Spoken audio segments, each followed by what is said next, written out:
How to enable microphone access on Android.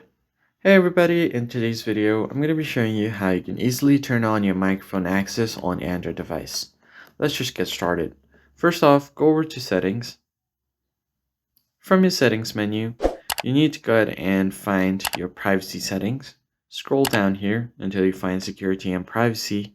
Tap on it and then go down here until you find more privacy settings. Just tap on there.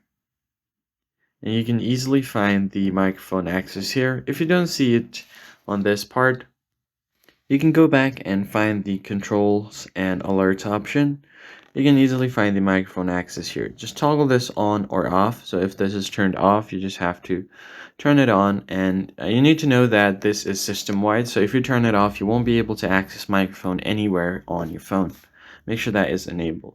There's one other thing you can do. You just have to swipe down on your control panel, swipe down here, and you can find the microphone access button right over here. So that's basically it, guys. If you found the tutorial helpful, hit the like button below, subscribe to the channel, and I'll see you guys in the next